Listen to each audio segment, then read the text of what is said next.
Naisip mo na ba kung bakit nanlalamig, nangangalay, o nangangatog ang iyong mga paa kahit hindi ka naman nasa lamig? Maraming matatanda ang hindi pinapansin ang mga sintomas na ito. Inaakala na bahagi lang ito ng pagtanda. Pero paano kung ang ilan sa mga prutas na kinakain mo araw-araw? Mga prutas na pinaniniwalaan mong masustansya sa loob ng maraming dekada, ang palihim na nagpapalala ng sitwasyon. Paano kung nag-aambag sila sa nerve damage, pamamaga at biglaang pagtaas ng blood sugar na direktang nakakaapekto sa mga nerbyo sa iyong mga paa? Ang totoo, hindi lahat ng prutas ay mabuti para sa mga matatanda, lalo na sa mga may peripheral neuropathy, diabetes o malalang problema sa sirkulasyon ng dugo. Gayunpaman, ang mga prutas na ito ay madalas makikita sa mga mangkok sa kusina o idinadagdag sa almusal nang walang pag-aalala. Ngayon, ilalantad namin ang 6 sa pinakamasamang prutas para sa mga matatanda, mga prutas na maaaring lihim na nagpapalala ng pamamanhid ng paa at naglalagay sa iyong kalusugan sa panganib. Okay, simulan na natin. Una, pineapple, ang nakatagong bomba ng asukal. Ang pineapple, makulay, tropikal at matamis, ay madalas ituring na simbolo ng kalusugan at sigla. Ito ang uri ng prutas na pinagsasaluhan ng maraming matatanda sa buong buhay nila, lalo na sa mga ensaladang pampasarap o bilang meriendang nakakapresko. Ngunit sa likod ng masiglang anyo nito ay may tahimik na panganib, lalo na para sa mga matatandang may problema sa sirkulasyon, diabetes, o sensitibong nerbyo sa kanilang mga paa. Ang hindi alam ng marami ay ang pineapple ay napakataas sa natural na asukal, lalo na ang fructose.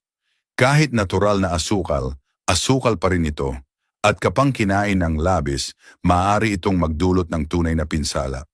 Ang isang tasa ng pineapple ay maaaring maglaman ng higit sa 16 na gramo ng asukal na mabilis na pumapasok sa dugo.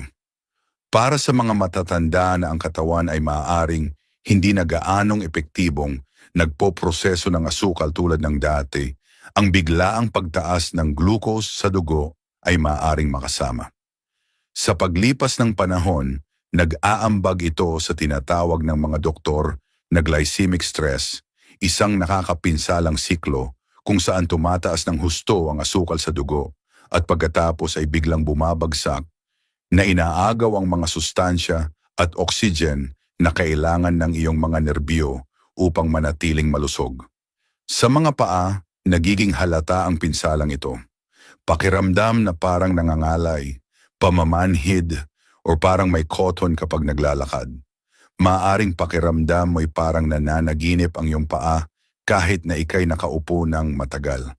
Ang pakiramdam na iyon ay hindi lamang hindi komportable. Ito ay babala.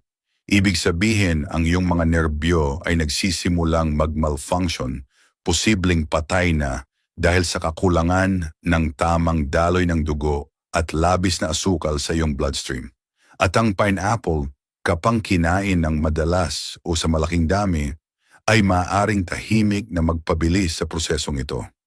Mayroon ding dapat isaalang-alang na inflammatory factor.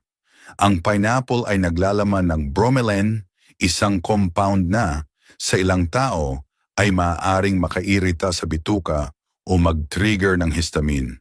Kapag isinama sa mataas na asukal nito, ang prutas na ito, kahit natural, ay maaaring magpalala ng chronic inflammation na kumakalat sa iyong mga kasukasuan, sirkulasyon, at sa huli ay sa iyong peripheral nerves. Ang mismong prutas na dating tila isang malusog na pampalasa ay maaaring tahimik na sumisira sa iyong kakayahang gumalaw at kaginhawahan. At ang pinakanakababahaging bahagi, ang pineapple ay hindi lasang panganib. Lasang tag-init ito, lasang kabataan. Ngunit para sa mga tumatandang nerbyo at marupok na paa, madalas ito ay isang matamis na panlilinlang. Paano naman ang iba pang mga prutas na tila ligtas ngunit may ganito ring pinsala? O mas malala pa? Tingnan natin ang isa na nagtatago sa likod ng hydration at kasimplihan, ngunit maaaring isa sa mga pinakanakakalinlang na prutas sa iyong plato. Pangalawa, pakwan, nakakapresko, ngunit mapanganib. Sa isang mainit na araw, halos wala nang mas nakakapagpasaya kaysa sa kagat ng malamig at makatas na hiwa ng pakwan. Nagbabalik ito ng mga alaala ng picnic noong bata, mga pagsasama-sama ng pamilya at tawanan sa ilalim ng araw ng tag-araw. Ang pakwan ay parang walang masama, kahit pa nakakapagpagaling. Pagkatapos ng lahat, tubig lang naman ang laman nito, hindi ba? Paano makakasama ang isang bagay na napakasimple at natural? Ngunit para sa mga matatanda, lalo na yaong may numbness o pakiramdam na tinutusok-tusok ang mga paa, ang katotohanan ay nakakabahala. Ang pakwan, sa kabila ng nakakapreskong lasa at mababang calorie, ay may napakataas na glycemic index. Ibig sabihin, ay mabilis nitong pinapataas ang blood sugar. Halos parang candy. Ang mabilis na pagtaas at pagbaba ng glucose levels ay maaaring hindi agad mapansin, ngunit sa paglipas ng panahon, ang paulit-ulit na pagtaas nito ay nagpapahina sa maliliit na blood vessel na nagbibigay buhay sa iyong nerves, lalo na sa mga dulo ng katawan. Kapag biglang tumaas ang iyong blood sugar, ang iyong katawan ay nagpupursiging ibalanse ito. Ngunit ang mga nerves, lalo na iyong pinakamalayo sa puso, tulad ng nasa mga paa, ang unang naaapektuhan. Nagkakaroon sila ng pamamaga, kakulangan sa oxygen at pinsala. At kapag nasimulan na ang nerve damage, bihira itong gumaling. Ang bahagyang pakiramdam na parang tinutusok ang mga daliri ng paa o ang pakiramdam na parang naglalakad sa maliliit na bato o malamig na semento, maaaring senyales ito ng mas malalang kondisyon na unti-unting lumalala sa loob ng maraming taon. Maaari ring magbigay ang pakwan ng maling akala ng hydration. Oo, may tubig ito, ngunit kulang ito sa essential electrolytes at fiber na kailangan ng katawan upang ligtas na maproseso ang asukal. Pakiramdam mo'y nakakapresko ka sa sandaling iyon, ngunit sa loob ng iyong katawan, ang iyong nerves ay hirap na hirap sa pagharap sa biglaang pagdagsa ng glucose sa bloodstream. Para sa maraming matatanda, lalo na yaong may diabetes o prediabetes, ang pakwan ay isang tahimik na maninira. Matamis sa ibabaw, ngunit mapanganib sa pangmatagalan. Ang pinakamalungkot na bahagi, kadalasan ito'y kinakain ng may paniniwalang nakakatulong ito. Samantalang sa totoo lang, unti-unti itong nagdudulot ng nerve degeneration, kawalan ng balansi at mas mataas na panganib ng pagkahulog. At kung ang isang prutas na puno ng tubig at parang walang masama tulad ng pakwan ay kayang magdulot ng ganitong pinsala, paano pa kaya ang mga prutas na mas maliit at madaling isubo nang hindi man lang iniisip? Pag-usapan natin ang isa sa mga prutas na tila hindi mapanganib, ngunit laganap sa halos lahat ng refrigerator ng mga matatanda. Kung patuloy mong pinapanood ang video na ito at nakukuha mo ang mga insight na ito, mangyaring magkomento ng numero 2 sa ibaba para malaman ko na nandito ka. At kung hindi ka pa nag-subscribe, inire-recommenda kong mag-subscribe ka at i-on ang bell para hindi ka makaligtaan ng anumang video. Ang iyong suporta ay tumutulong sa amin na patuloy na lumikha ng magandang content para sa iyo. Ngayon, magpatuloy tayo. Pangatlo, ubas ang tahimik na mananabutahe. Maliit, matamis at madaling kainin. Ang ubas ay madalas ituring bilang isa sa mga pinaka-harmless na prutas. Maaaring may isang mangkok nito sa iyong hapag at hinuhugot mo ng paisa-isa habang nagbabasa ng dyaryo o nanonood ng telebisyon. Mukha itong masustansyang opsyon kumpara sa chips o cookies. Ngunit para sa mga matatanda, lalo na yaong may numbness, pakiramdam na tinutusok o parang nasusunog ang mga paa, ang ubas ay maaaring isa sa mga pinakamapanlinlang na prutas. Ang nagpapanganib sa ubas ay hindi lang ang asukal nito, bagamat dapat itong pansinin, Isang tasa ng ubas ay maaaring may hanggang 23 gramo ng asukal. Ang tunay na problema ay nasa uri ng asukal nito. Fructose na maaaring mag-overwhelm sa atay, biglang magpataas ng blood sugar, at tahimik na mag-ambag sa metabolic imbalances. Para sa mga matatanda na bumababa na ang insulin sensitivity, ang mga biglaang pagtaas at pagbaba ng asukal ay nagpapahina sa nerves, lalo na yaong nasa pinakamalayo sa sentro, ang mga paa. Mabilis na naa-absorb ang asukal sa ubas dahil halos wala itong fiber. Ibig sabihin, ang bawat kurot nito ay nagdudulot ng biglaang pagdagsa ng asukal sa bloodstream. Sa paglipas ng panahon, nagdudulot ito ng pamamaga ng blood vessels at nerve endings na sumasakal sa mga delikadong daanan na nagpapanatiling sensitibo ang iyong mga paa. Ang simula'y bahagyang pakiramdam na parang tinutusok ay maaaring unti-unting maging masidhing pakiramdam na parang nasusunog o mas malala pa, ang numbness na sobrang tindi hanggang sa hindi mo na maramdaman ang lupa sa ilalim ng iyong mga paa. Mas malala pa, nakakaadik ang ubas. Ang liit at tamis nito ay nagpapadali sa sobrang pagkain nito.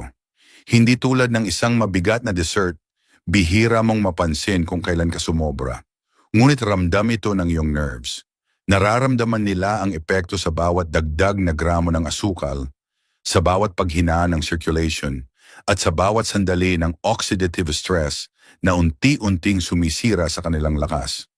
At huwag nating kalimutan, ang ubas ay madalas isabay sa keso, crackers o kahit wine, mga kombinasyon na lalong nagpapataas ng sugar load at nagpapalala sa nervous system. Ang tila simpleng kasiyahan ay nagiging isang mabagal ngunit mapanganib na banta sa iyong ginhawa, balanse at kalayaan. Kung ang ubas, napakaliit at pinagkakatiwalaan, ay kayang manira ng kalusugan sa ganitong paraan, isipin kung ano ang mangyayari kapag ang isang prutas ay hindi lang matamis, kundi maling itinuturing pa bilang pampalakas ng puso. Pag-aralan natin ang isang prutas na malamang ay bahagi na ng iyong umaga ng maraming dekada, ngunit maaaring tahimik na nagpapamanhid sa iyong nerves mula sa loob. Pang-apat, saging, sobra sa tamang bagay. May kakaibang ginhawa sa pagbabalat ng isang saging. Ito ay malambot, pamilyar, at madaling tunawin. Isang pangunahing pagkain para sa maraming matatanda na madalas itong kainin bilang bahagi ng kanilang umagahan. Marahil ay narinig mo ng matagal na ang saging ay mabuti para sa potassium o nakakatulong sa muscle cramps. At bagamat may katotohanan ito, hindi doon nagtatapos ang kwento. Sa katunayan, para sa mga matatanda na nakakaranas ng pamamanhid o pangangalay sa paa, ang saging ay maaaring mas nakakasama kaysa nakakatulong. Ang madalas hindi napapansin ay ang saging, lalo na kapag hinog na, ay napakataas sa natural na asukal. Ang isang medium-sized na saging ay maaaring maglaman ng hanggang 17 gramo ng asukal. Karamihan dito ay glucose at fructose, dalawang pangunahing sanhi ng biglaang pagtaas ng blood sugar.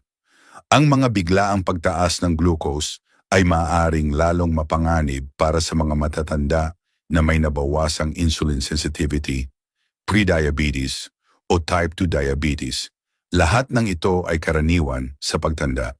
Sa paglipas ng panahon, ang mga pagtaas ng asukal na ito ay nag-aambag sa pamamaga at paggirot sa peripheral nerves, lalo na sa mga nasa binti at paa. Kapag namaga ang nerve tissue, nagkakaroon ng pagkaabala sa electrical signals na responsable sa pakiramdam at paggalaw. Ang pangangalay na nararamdaman mo sa mga daliri ng paa, ang panginginig kahit mainit ang paligid, iyan ay mga senyales na ang mga nerbyo ay nagugutom at nape-pressure.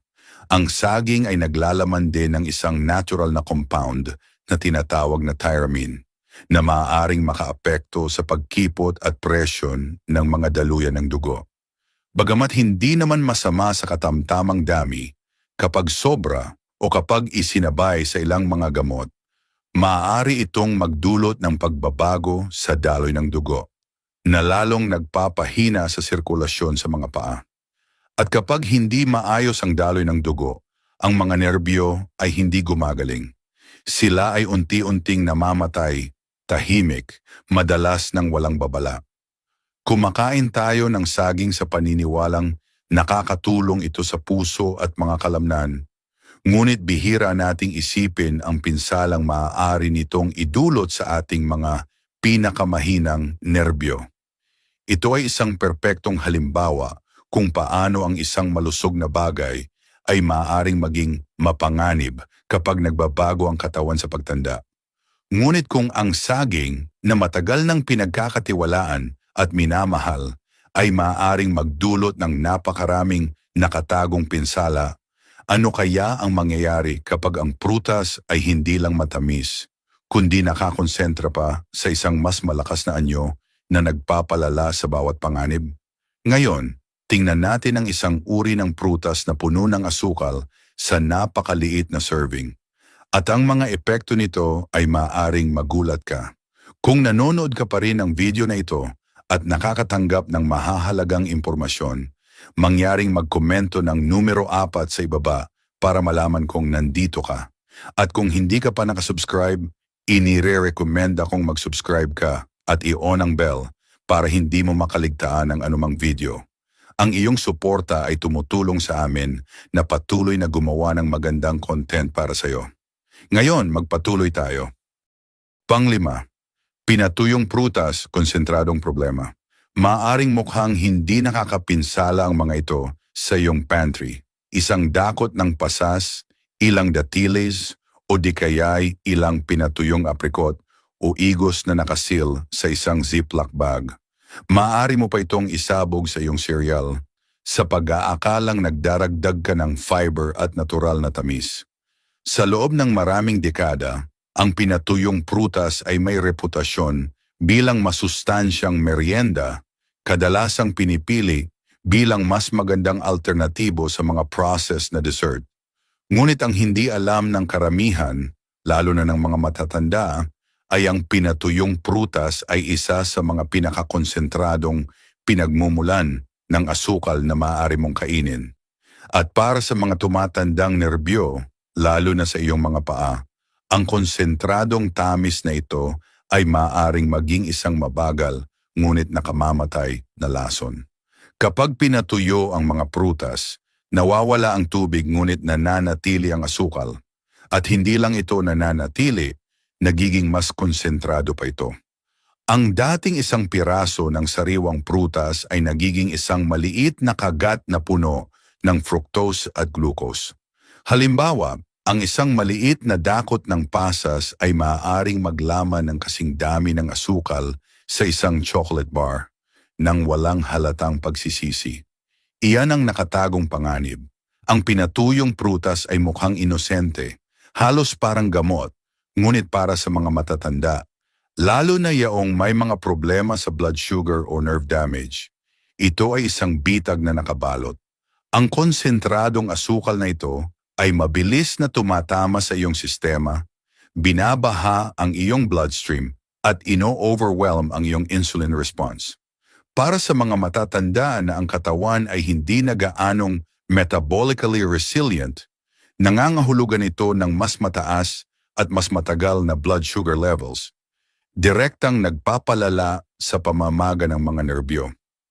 Sa paglipas ng panahon, ang paulit-ulit na pagkalantad sa ganitong pagtaas ng asukal ay nagdudulot ng pinsala sa mga daluyan ng dugo na nagbibigay sustansya sa peripheral nerves, lalo na sa mga binti at paa. Ang mainit na pakiramdam ng pagkirot sa gabi o ang lumalalang pamamanhid na nagpapahirap sa iyong maramdaman, ang sahig sa ilalim ng iyong mga daliri, ito ay mga palatandaan na ang iyong mga nerbyo ay humihingi ng tulong. At ang pinatuyong prutas ay maaaring nagtutulak sa kanila patungo sa katahimikan.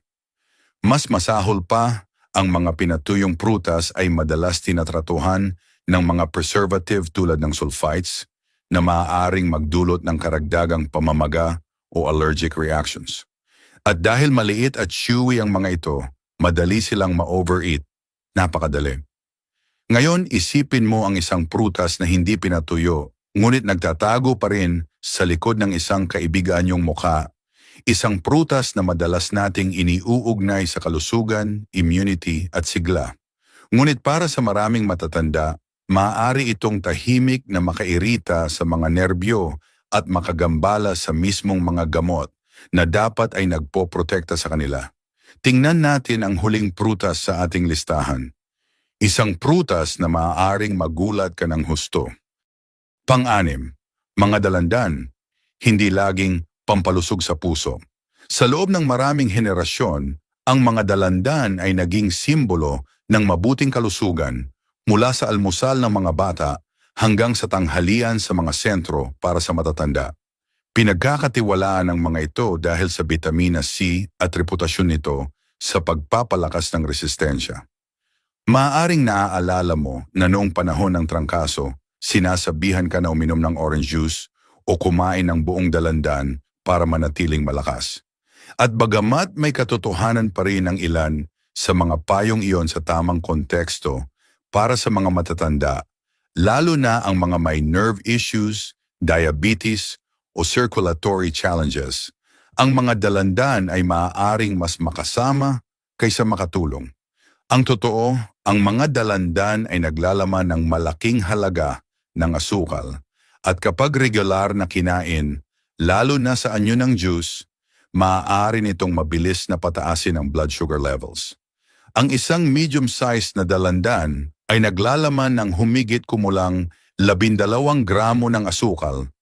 Ngunit kapag naging juice, nawawala ang fiber na nagpapabagal sa absorpsyon at naiiwan lamang ang matamis na likido na parang soft drink imbes na prutas. Para sa mga matatanda na may mabagal na metabolic function at nabawasang insulin sensitivity, ang labis na asukal na ito ay maaaring lalong mapanganib. Sa paglipas ng panahon, nasisira nito ang mga delikadong blood vessel na nagpapalusog sa peripheral nerves, kasama na ang mga nasa iyong paa. Bukod sa asukal, mataas din ang acidity ng mga dalandan. Bagamat maaaring hindi gaanong makaaapekto ang acid sa mas bata at malusog na katawan, maaari itong makairita sa mga nervyos na may pamamaga o sensitibo na nagpapalala sa pamilyar na pangangati o pagsakit ng paa. Para sa mga may neuropathy, maaari nitong palalain ang discomfort, dagdagan ang nerve hypersensitivity, at kahit makagambala sa tulog, lahat dahil sa isang prutas na pinaniniwala ang ligtas. Ang mas nakakabahala pa ay maaaring makagambala ang mga dalandan sa mga gamot na karaniwang iniireseta sa mga matatanda.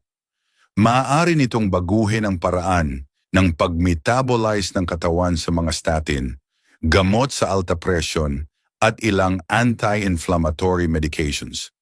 Ibig sabihin, ang mismong prutas na akala mo ay nakakatulong sa iyong puso ay maaaring nagpapabawas sa bisa ng iyong treatment habang patuloy na nagpapalala sa nerve pain sa iyong mga binti at paa.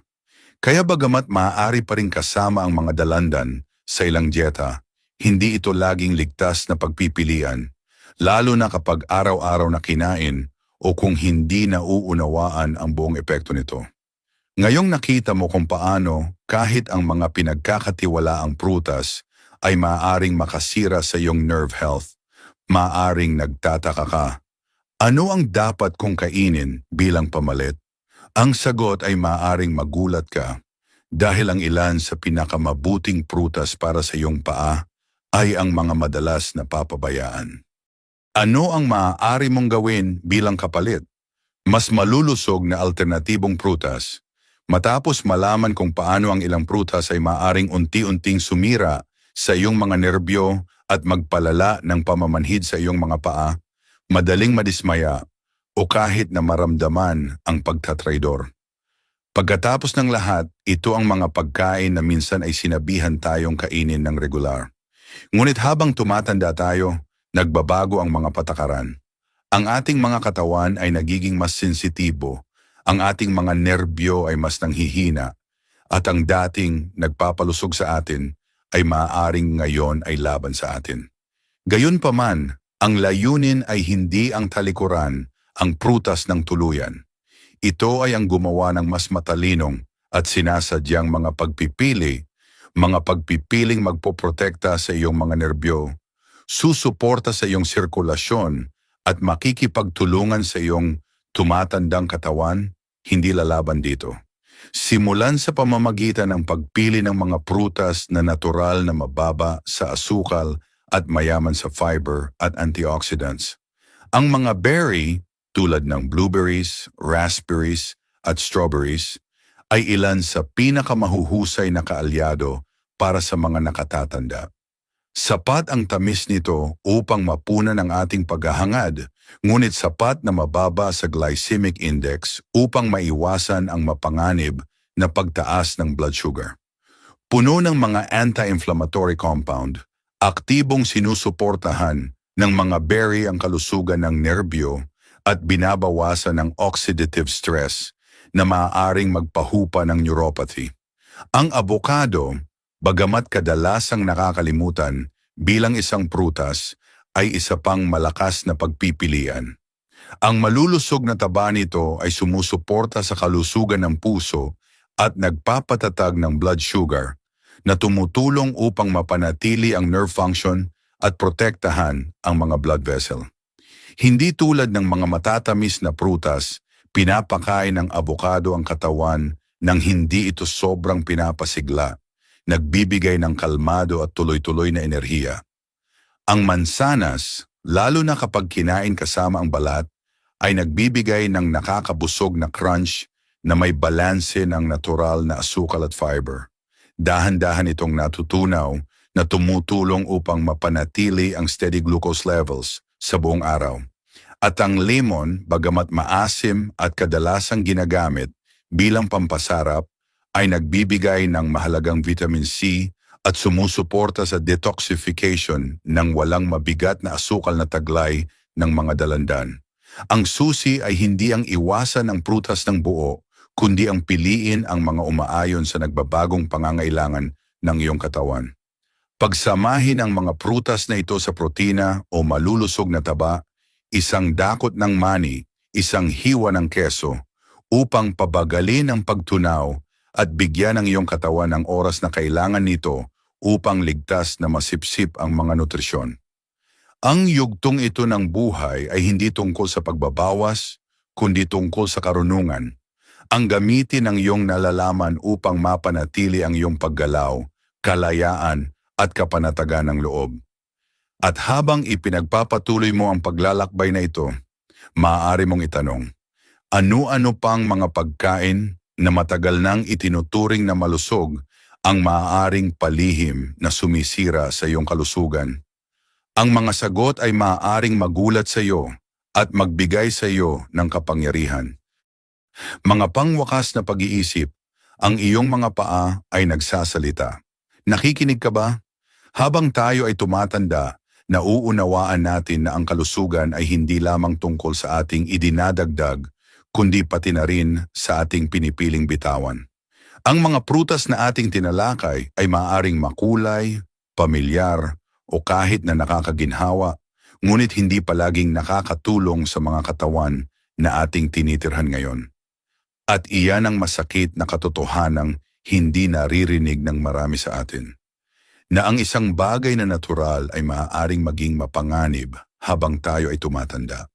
Sinabi ko ito hindi lamang bilang isang taong nagbasa ng pananaliksik, kundi bilang isang taong nabuhay ng sapat upang maramdaman ang mga pagbabago sa aking mga binti, paa, at sa mga tahimik na mensahe ng aking katawan bago maging permanente ang sakit. Dapat tayong makinig ng mas mabuti ngayon. Ang ating mga nerbyo ay hindi sumisigaw, bumubulong sila. Nagsasalita sila sa pamamagitan ng pamamanhid, pagkawala ng balanse, o pangingilig na wala noong nakaraang taon. At mahalaga ang mga bulong na iyon, sapagkat sa likod nito ay isang panawagan para sa pagbabago at ang oras upang tumugon ay ngayon. Ang mga pagpipiliang ginagawa natin sa yugtong ito ng buhay ay may malaking epekto, hindi lamang para sa ating ginhawa, kundi para sa ating kalayaan, kaligtasan, at kakayahang magpatuloy ng may lakas. Kung ang pagpapalit ng mga prutas sa iyong plato ay maaaring magpahupa ng pangangapo sa iyong mga paa, magpatatag ng iyong paglakad, o magbigay sa iyo ng isa pang taon nang walang pangangailangan ng tulong, hindi ba't sulit ito? Matagal ka nang nabuhay at karapat-dapat kang damahin ang ginhawa sa iyong sariling katawan. Huwag mong hayaang nakagawian mong mga maling pagpipilian ang nakawin iyo sa iyo. Pumili ng matalino. Lumakad ng matalino. At tandaan, minsan, ang pinakamaliit na pagbabago ay maaaring maging unang hakbang tungo sa isang mas malakas at matatag na bukas. Ang mga araling ito ay inilaan upang magbigay inspirasyon sa iyo na mamuhay ng buo at tunay. Ngayon, nais kong marinig mula sa iyo. Maglaan ng sandali upang magmuni-muni at ibahagi ang isang bagay na iyong natutunan at balak isabuhay. Suportahan natin ang isa't isa sa paglalakbay na ito tungo sa pagtanggap sa mga katotohanan ito. Kung nagustuhan mo ang video na ito, mangyaring mag-iwan ng komento na may isa. Kung hindi, maaari kang magkomento ng 0. Mahalaga sa amin ang iyong feedback. Huwag kalimutang mag-like, mag-share, at mag-subscribe sa aming YouTube channel para sa mas maraming content na tulad nito. Salamat sa panonood at mabuhay ng ayon sa iyong sariling mga tuntunin.